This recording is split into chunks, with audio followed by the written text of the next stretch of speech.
Welcome to the Sacred Leadership Institute YouTube channel. I'm Dr. Corey Blake, Executive Leadership Coach, Pleasure Coach, multiple-time founder and CEO.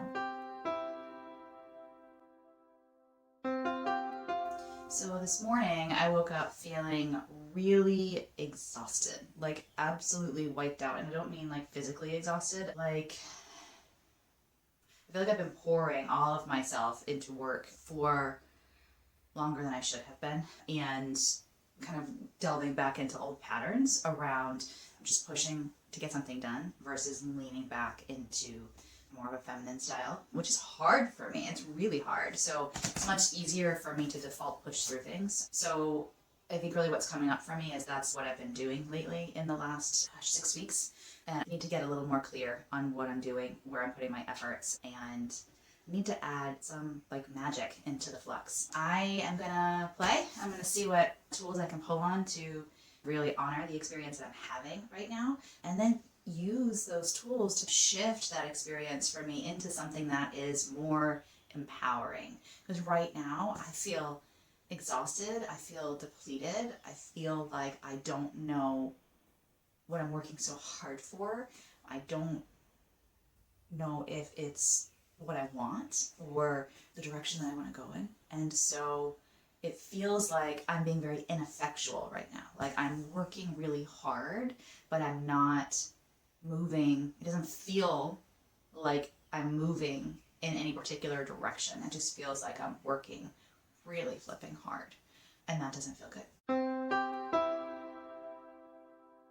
The first thing that I did this morning is I used an exercise to drop into my body and to ground myself a little bit. Because what I noticed is that I have been really operating from my neck up for the last 6 weeks, which is not uncommon for any of us. There's this like default pattern that we drop back into, right? It's like mind is where we need to be. Mind is what's going to get us through. And it's really easy to drop back into that. Basically used an exercise to get out of my head and to start to just feel what's present. Because I noticed that what I was doing is when I would feel my muscles, there was like this, it's not even like the muscle itself was tense, but like underneath it, it's almost like an energetic tension. Like I was bracing for the work that I had to do or whatever was coming towards me. And that bracing, that energetic kind of holding, actually takes a lot of effort. It takes a lot of effort for us to maintain it and energy. And so that's part of where the depletion can come from. So yeah, all right, so I'm gonna keep going. That's where I am now. So one of the things I've noticed is that I am literally doing everything I can to avoid feeling what's going on right now for me. So I am keeping myself distracted. I'm putting myself into work. I am running from thing to thing because if I stop, if I sit with it, it feels like I'm gonna cry. And yeah, so I guess that's a big realization. So I'm gonna do the scary thing and I'm gonna sit with it for a little bit and see what comes up.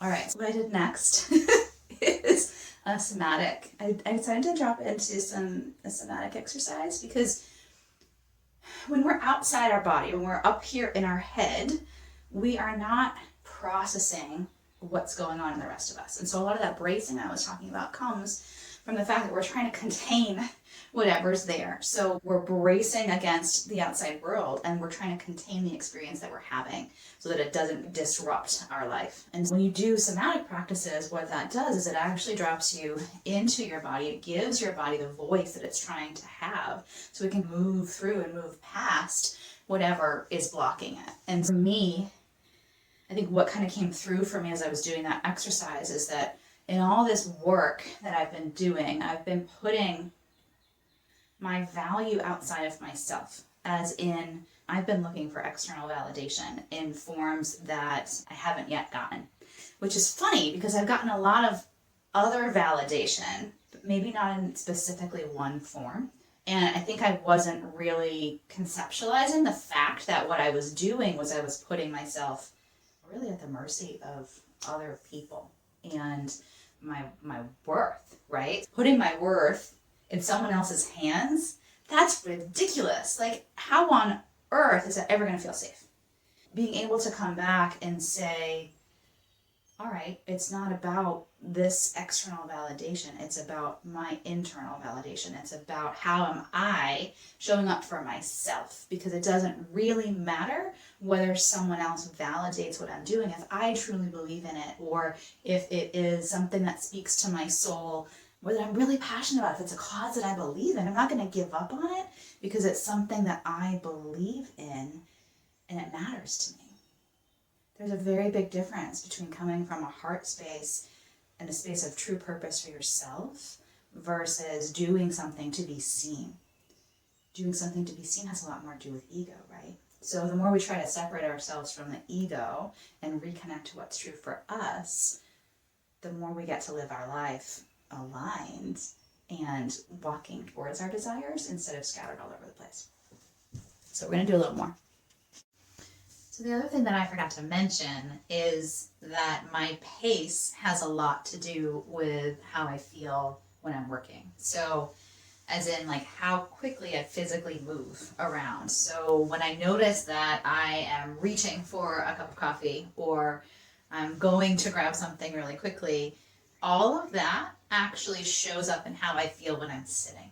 And so when I notice that, when I know I need to go slow, like one of the ways that I can work with that feeling of like burnout, overwhelm, like just hamster wheel running, is to pause and to physically make myself intentionally move slowly through the world so that when I go to walk somewhere, it's an intentional, paused step where I'm actually feeling what's going on for me, how I'm moving through the world. So whether I go to grab a cup of coffee, or I go to look around and pause and see what's going on, or I need to get in my car, I can do that in a way that is slow and flow and feminine.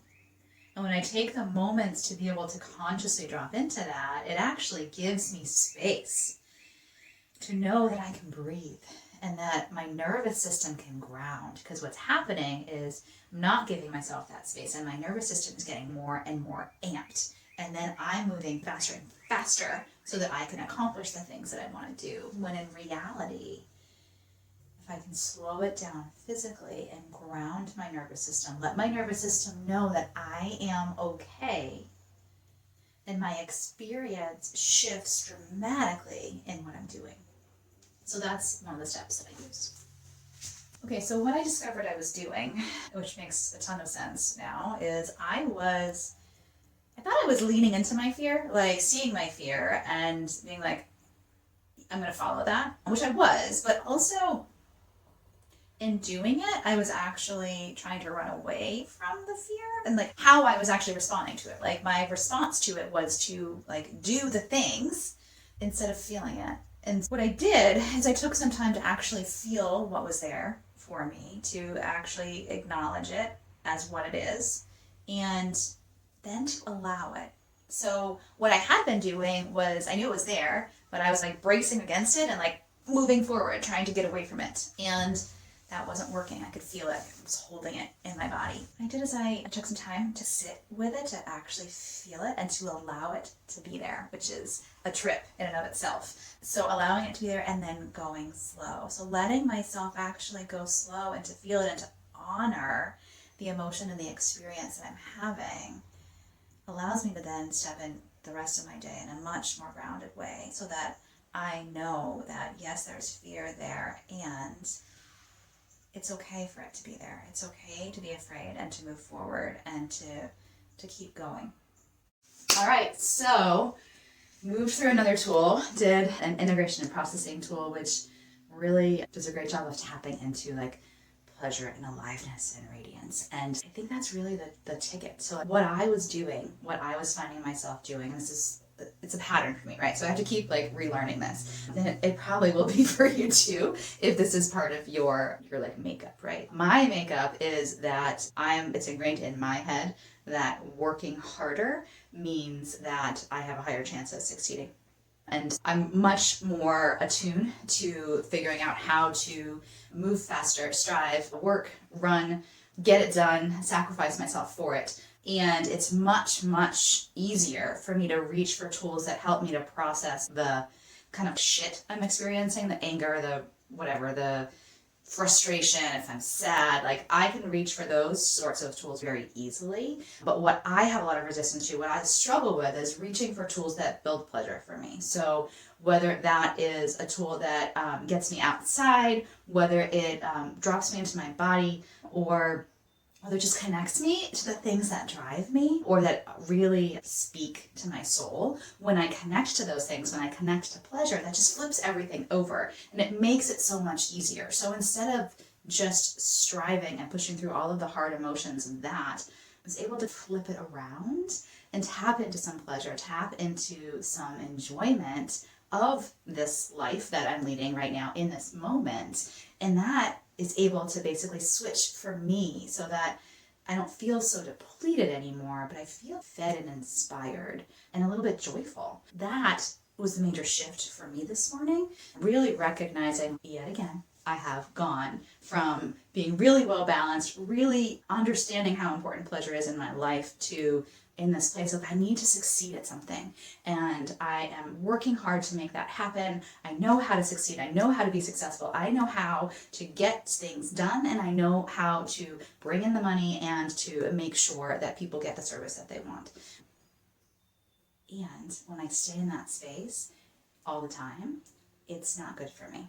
It's not a good energy for myself. It's not a good energy for my family, nor for my clients. And so I always have to remind myself that even though I am successful, when I walk into that space, I can be even more successful, and I am even more successful when I balance pleasure in my life and I can actually enjoy what I'm doing as well as being successful. And things actually come to me a lot easier when I'm in a place of really well balanced.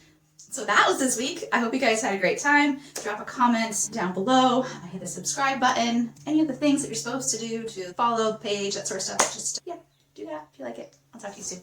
Bye.